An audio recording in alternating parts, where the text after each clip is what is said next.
ચાલો તો આજે આપણે ભણવાના છે ચેપ્ટર નંબર 4 ફંડામેન્ટલ રાઇટ્સ બરાબર છે. તો એના ઇમ્પોર્ટન્સ શું છે એની જે સમરી છે એ આપણે થોડી કરીશું બરાબર છે. હવે જે ફંડામેન્ટલ રાઇટ્સ છે ને એ બેઝિકલી આર્ટિકલ 12થી લઈને 22 સુધી આવે છે. એના પછી 23થી લઈને 35 સુધી જે આપણા ફંડામેન્ટલ રાઇટ્સ છે બરાબર એ કોન્સ્ટિટ્યુશનમાં લખાયા છે. તો આપણે એ બધી વસ્તુ જોઈશું. એના પછી આપણે એના આગળના પાર્ટમાં જોઈશું કે ભાઈ ડાયરેક્ટિવ પ્રિન્સિપલ્સ કયા કયા છે બરાબર. પણ આપણે સૌથી પહેલાં જોઈએ કે ફંડામેન્ટલ રાઇટ્સ કયા કયા છે આપણા બરાબર. તો એ પહેલાં હું તમને કહી દઉં કે આ જે ફંડામેન્ટલ રાઇટ્સ છે એ ઇન્ડિયન કોન્સ્ટિટ્યુશનની અંદર બહુ જ ઇમ્પોર્ટન્ટ છે.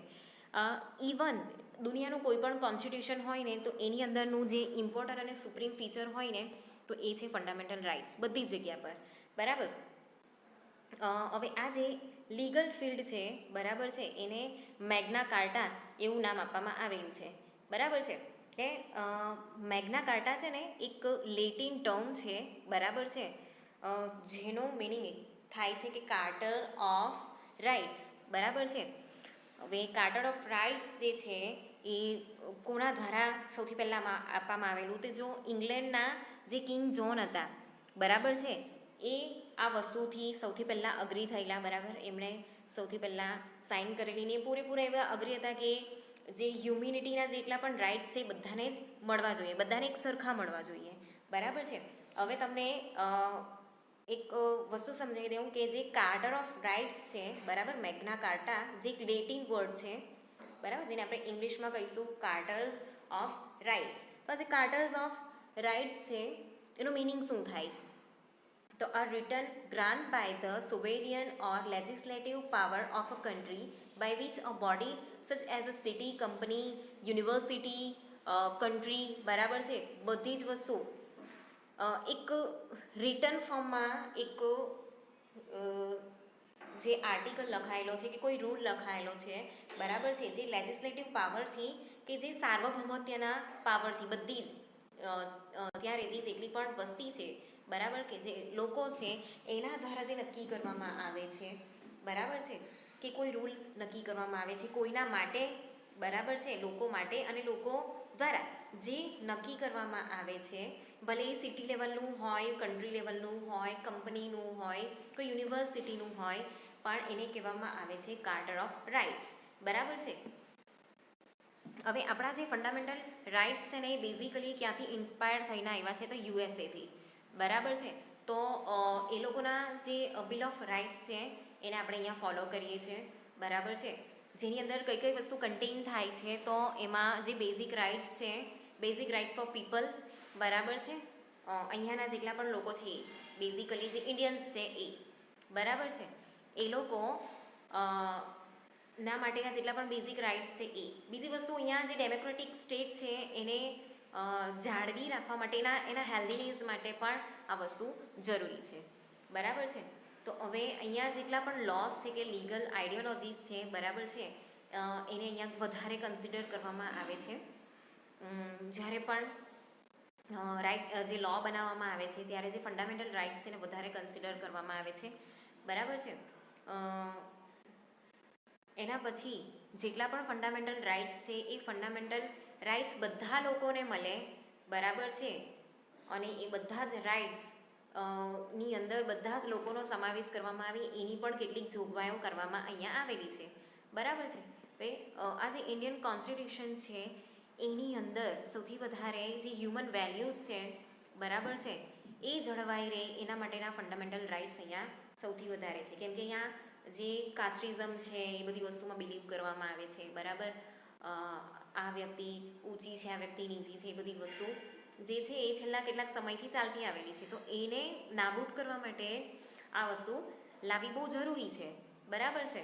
એના પછી છે કે ભાઈ ડેમોક્રેસીને સ્ટ્રોંગ બનાવવા માટે, હેલ્ધી બનાવવા માટે, હંમેશા એ યુઝફુલ રહે એ બનાવવા માટે પણ એ જે વસ્તુ છે હંમેશા રહે એના માટે પણ આ જે બેઝિક રાઇટ્સ છે એ બહુ જરૂરી છે બરાબર.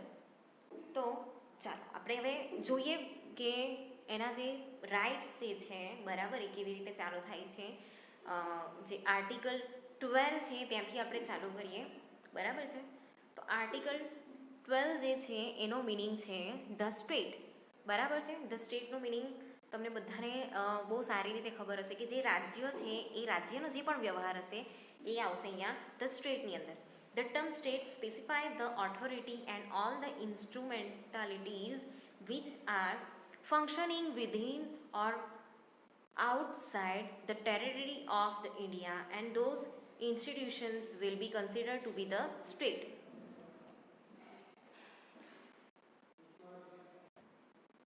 ચાલો, તો આ જે આર્ટિકલ છે એની અંદર ધ સ્ટેટ છે એની અંદર કઈ વસ્તુ ઇન્ક્લુડ કરવામાં આવી છે, તો એની અંદર જે ગવર્મેન્ટ છે એ પાર્લામેન્ટ ઓફ ઇન્ડિયા, પછી government and the legislature of each of the states, બરાબર છે. લોકલ ઓર ઓથોરિટીઝ, જેટલી પણ લોકલ ઓથોરિટીઝ છે એ, બરાબર છે, within the territory of India or under the control of government of India, બરાબર. આની અંદર છે ને કેટલી વસ્તુ લેવામાં આવી છે કે જે ઇન્ડિયાની અંદર આવતી હોય, ઇન્ડિયાના કોઈ બી સ્ટેટની અંદર આવતી હોય, બરાબર છે, જેની અંદર આપણે જે ઓથોરિટી જે પણ ગણવામાં આવે છે, બરાબર, કે જે લેજિસ્લેટર જે ઓથોરિટીઝ ગણવામાં આવે છે, બરાબર છે. પછી લોકલ ઓથોરિટીઝ છે, બરાબર છે. તો જે સ્ટેટની અંદર થતી હોય વિધિન ધ સ્ટેટ, બરાબર છે, કે પછી ઇન્ડિયાનો કોઈ એવો પાર્ટ છે કે જે ઇન્ડિયાથી થોડો અલગ છે, બરાબર, લાઈક અંદમાન નિકોબાર, એ ઇન્ડિયાનો જ પાર્ટ છે પણ એ ઇન્ડિયાથી અલગ છે, બરાબર છે, એ ટાપુ છે, પણ ત્યાં જે પણ વ્યવહાર ચાલે છે એ એક્ઝેક્ટલી ઇન્ડિયન ગવર્મેન્ટ પ્રમાણે જ ચાલે છે, બરાબર છે, કે જ્યાં ગવર્મેન્ટનો કંટ્રોલ હોય, ઇન્ડિયન ગવર્મેન્ટનો કંટ્રોલ હોય. તો એ બધી જ ઓથોરિટીનો અહીંયા સમાવેશ આર્ટિકલ 12માં કરવામાં આવેલો છે, બરાબર છે. એટલે અંદમાન નિકોબાર છે, લક્ષદ્વીપ ટાપુ છે, તો આ જે બધા ટાપુઓ છે એ ટાપુની ઉપર બી જે ગવર્મેન્ટનો કંટ્રોલ છે, ઇન્ડિયન ગવર્મેન્ટનો કંટ્રોલ છે, એ લોકોની કોઈ પર્ટિક્યુલર ગવર્મેન્ટ નથી, બરાબર છે. તો અહીંયા આપણે પોઈન્ટ થોડાક જોઈ લઈએ. The government and the parliament of India, એટલે કે લોકસભા અને રાજ્યસભાનો અહીંયા સમાવેશ થાય છે. The state government and the legislature of the each state, એટલે કે વિધાનસભા અને વિધાન પરિષદ, બરાબર છે. આજે વિધાન પરિષદ છે, આજે તમને નવો વર્ડ આવ્યો છે, પણ જે લેજિસ્લેટર જે વસ્તુ આવે છે એક સ્ટેટની એને વિધાન પરિષદ કહેવાય છે, બરાબર છે.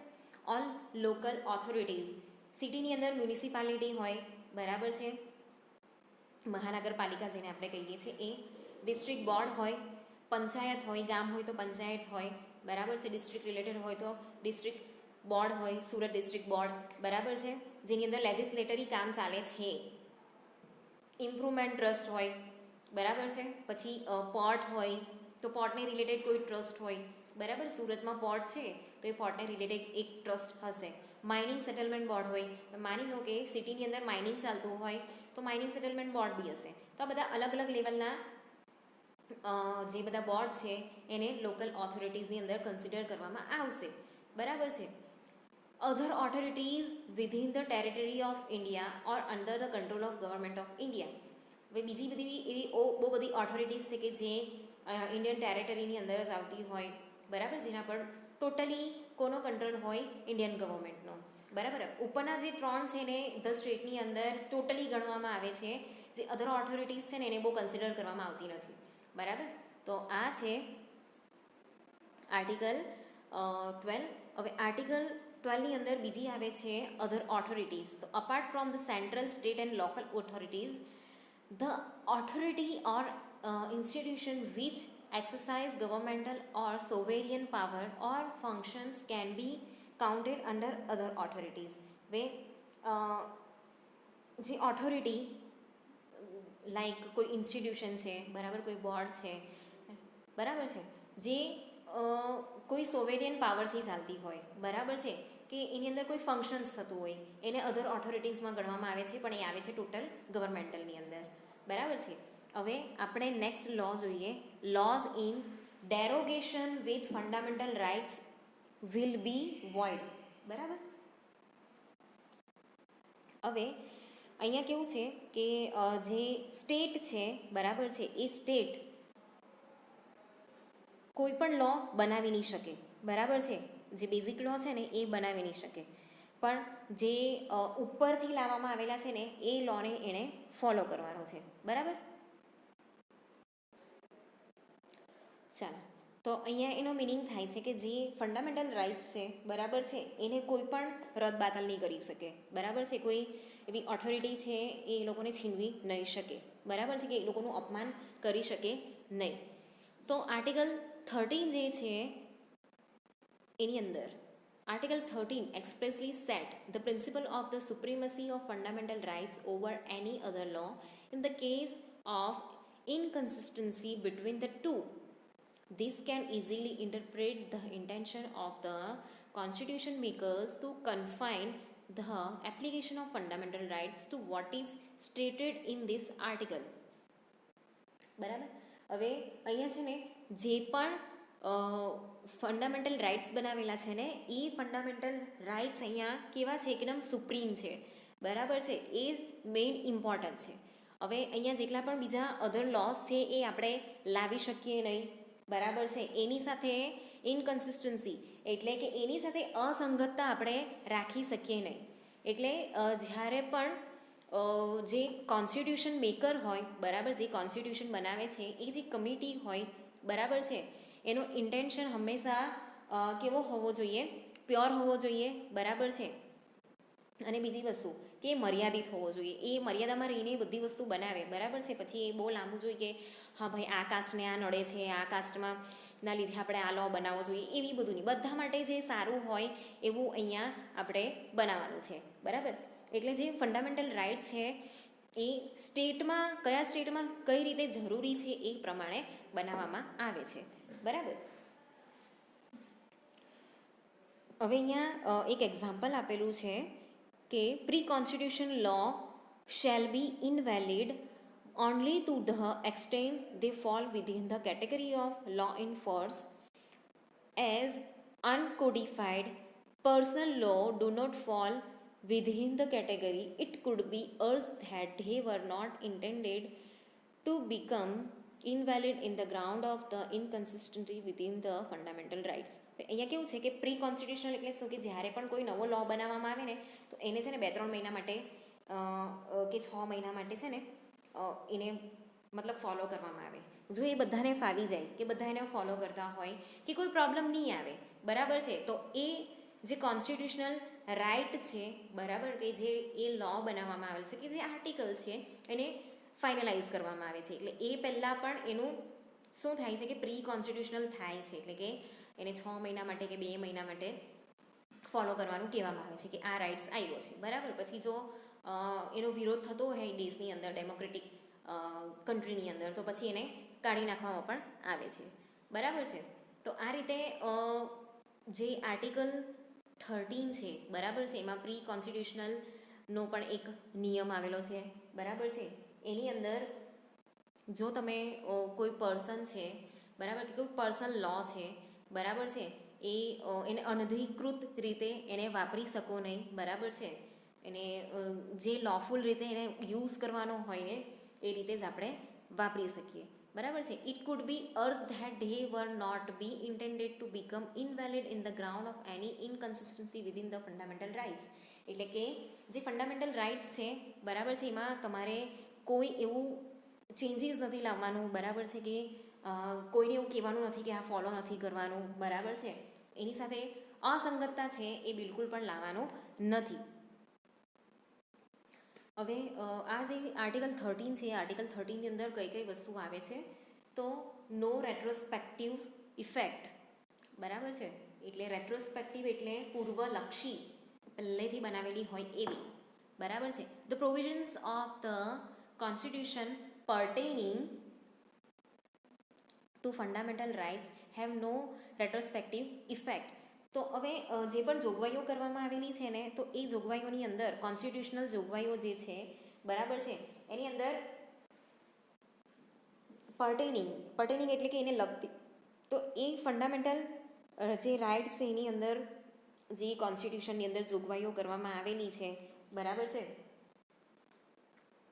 એની એ કોઈ પૂર્વલક્ષી નથી બરાબર છે. એ જે છે એને ધીમે ધીમે કરીને બનાવવામાં આવે છે, જેમ જેમ બધી વસ્તુ ફેસ કરીએ છીએ તેમ તેમ એને બનાવવામાં આવે છે. The word retrospective means that intending to take effect from the past date હવે આની અંદર કેવું છે કે રેટ્રોસ્પેક્ટિવનો અહીંયા મિનિંગ કેવી રીતે લેવામાં આવે છે કે જે પાસ્ટ ડેટની અંદર એની ઇફેક્ટ જોવામાં આવેલી છે, બરાબર. માની લો કે એક વર્ષની અંદર કોઈ આ વસ્તુ ફેસ કર્યું હોય, બરાબર છે, તો ત્યારે એ વસ્તુને ફંડામેન્ટલ રાઇટ્સની અંદર નાખવામાં આવે છે. એ બધું પહેલેથી ડિસાઇડ નથી, બરાબર છે. On the existing laws which are inconsistent they will be void after the commencement of the constitution. તો અહીંયા કેવું છે કે જે એક્ઝિસ્ટિંગ લો છે, બરાબર છે, એની સાથે આપણે કોઈ અસંગતતા તો રાખી નહીં શકીએ, બરાબર, એવું અલાઉડ નથી. તો એને છે ને આપણે કેવું છે કે કોઈ કમેન્સમેન્ટ છે, બરાબર છે, કોઈ પણ વસ્તુ છે એનું કમેન્સમેન્ટ કરીએ કોન્સ્ટિટ્યુશનની અંદર, જે એ આર્ટિકલ છે, બરાબર, એનું કમેન્સમેન્ટ કરીએ એટલે કે એનો આરંભ કરીએ, બરાબર છે. તો એની અંદર આપણે જે આગળનું છે ને, બરાબર છે, એને રદ કરવામાં આવે છે. માની લો કે અહીંયા એક એક્ઝામ્પલ છે કે કોઈ વ્યક્તિ છે એને 1946ની અંદર કોઈ પનિશેબલ ઓફેન્સ કર્યો છે, બરાબર છે, એને પનિશ થાય ને એવો ગુનો એણે કર્યો છે. હવે પાછળથી 1949ની અંદર જ્યારે એ જે આર્ટિકલ છે એનું કમેન્સમેન્ટ કરવામાં આવ્યું, બરાબર, એનો પ્રારંભ કરવામાં આવ્યો કે ભાઈ એને ચેન્જ કરવામાં આવ્યું, તો એ જે ઓફેન્સ છે ને, બરાબર છે, તો એ આર્ટિકલ પ્રમાણે નાબૂદ થઈ ગયો, બરાબર છે.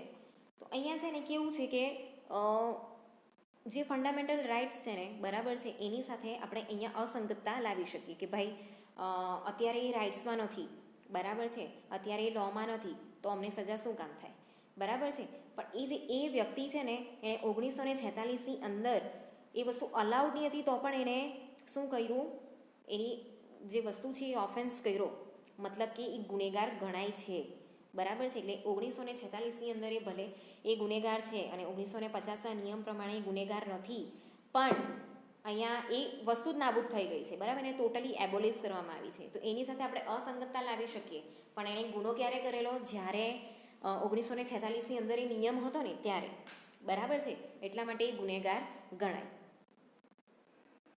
હવે અહીંયા આપણે જોઈએ rule of સેવરેબિલિટી.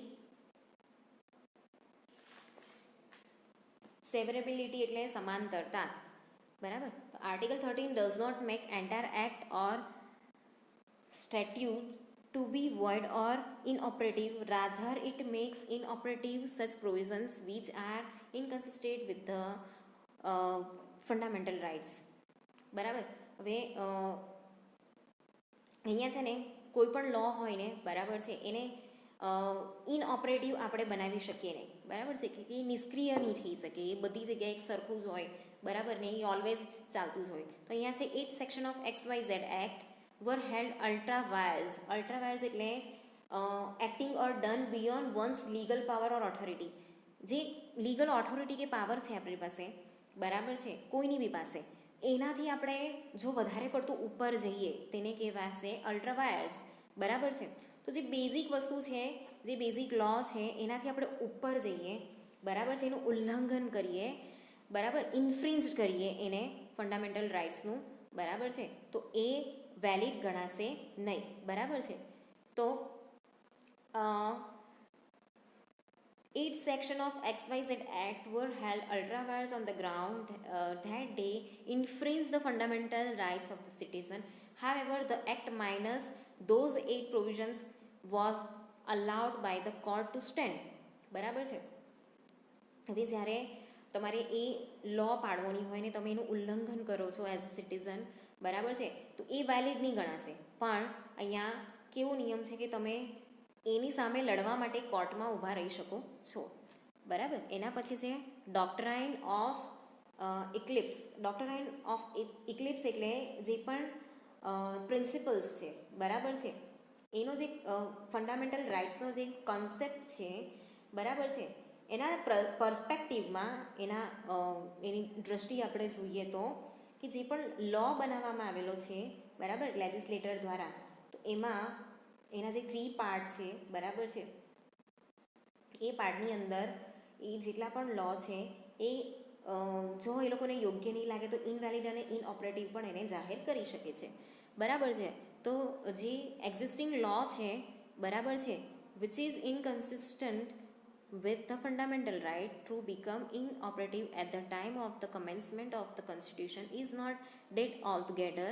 In simple words, the laws are overshadowed by the fundamental rights and remain dormant. હવે dormant એટલે નિષ્ક્રિય, but is not dead. The doctrine of the eclipse, which at one point of time was applicable only to pre-constitutional law but is now applicable on the post-constitutional law also. હવે જ્યારે પણ કોઈ fundamental right હોય કે લો બનાવવામાં આવેલો હોય, બરાબર છે, એ ટાઈમ પર નિષ્ક્રિય કરી દેવામાં આવે, બરાબર છે. જ્યારે એનો પ્રારંભ થવાનો હોય ત્યારે એને નિષ્ક્રિય કરી દેવામાં આવે તો એ ડેડ જાહેર થયેલો નહીં કહેવાય, એટલે ટોટલી નીકળી ગયો છે એવું નહીં કહેવાય, બરાબર છે. પણ જે લો છે એ ઓવરશેડો થાય છે, બરાબર, કોના દ્વારા? ફંડામેન્ટલ રાઇટ્સ દ્વારા, બરાબર છે. અને એટલા માટે એ થોડાક ટાઈમ માટે ડોર્મન્ટ થઈ જાય, એટલે કે નિષ્ક્રિય થઈ જાય છે, પણ એ ટોટલી એને બેનિશ કરવામાં નથી આવતો, બરાબર છે. તો જ્યારે પ્રી કોન્સ્ટિટ્યુશનલ જે લો હોય, બરાબર છે, જ્યારે પણ કોન્સ્ટિટ્યુશન બનાવવામાં આવે છે ને કોઈ પણ આર્ટિકલ કે લો બનાવવામાં આવે છે તો ત્યારે એનું જે પ્રી વર્ઝન હોય ને, બરાબર છે, એની અંદર જો એને નાબૂદ કરવામાં આવે, એને નિષ્ક્રિય કરી દેવામાં આવે, બરાબર છે, તો એને ડોક્ટ્રાઇન ઓફ ઇક્લિપ્સ કહેવામાં આવે છે. એના પછી પણ જો એવું લાગે કે જ્યારે કોન્સ્ટિટ્યુશનમાં હોય તો પોસ્ટ કોન્સ્ટિટ્યુશનની અંદર પણ જે ડોક્ટ્રાઇન ઓફ ઇક્લિપ્સ છે એને કરવામાં આવે છે, એટલે જે લો છે એને નિષ્ક્રિય કરી દેવામાં આવે છે, બરાબર છે. એના પછી છે ફ્યુચર લોઝ. ફ્યુચર લોઝની અંદર ક્લોઝ 2, આર્ટિકલ 13 છે એનો પાર્ટ 2, બરાબર. તો article 13 of the constitution elaborates on the future laws. For example, the law made after the commencement of the constitution, જ્યારે કોન્સ્ટિટ્યુશનનો પ્રારંભ થયો, બરાબર, ત્યારે કોઈ જો લો બનાવવામાં આવે, the state is prohibited from the making law which takes away or abridged any law conferred by part 13 of the constitution.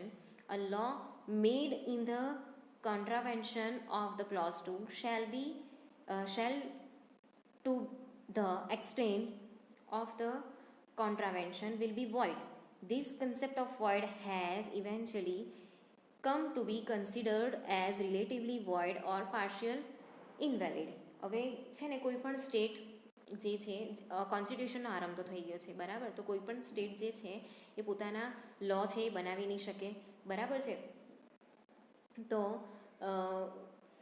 જે એઝ પર પાર્ટ 3, કોન્સ્ટિટ્યુશનના પાર્ટ 3 પ્રમાણે જે રાઇટ્સ છે, બરાબર છે, એ રાઇટ્સને પાછળથી એ ત્યાં આપવામાં આવે છે, ત્યાં પ્રદાન કરવામાં આવે છે, બરાબર છે. અને જો એ લોનું ઉલ્લંઘન થતું હોય, બરાબર છે, તો એની અંદર શું થાય છે કે જે ઉલ્લંઘન છે એને શું કરવામાં આવે છે કે એને નાબૂદ કરવા માટે બધી વસ્તુ સુધારો વધારો કરવામાં આવે છે, બરાબર છે. અને આ જે રદબાતલ થયેલી વસ્તુ છે, બરાબર છે, એને રિલેટિવલી વોઇડ અને પાર્શિયલ ઇનવેલિડ પણ ગણવામાં આવે છે. એટલે ફ્યુચર લોઝ જે છે, બરાબર છે, એને જે પ્રી કોન્સ્ટિટ્યુશનલ લો છે એની અંદર જો પ્રોબ્લેમ થાય, બરાબર છે, તો એને નાબૂદ પણ કરવામાં આવે છે.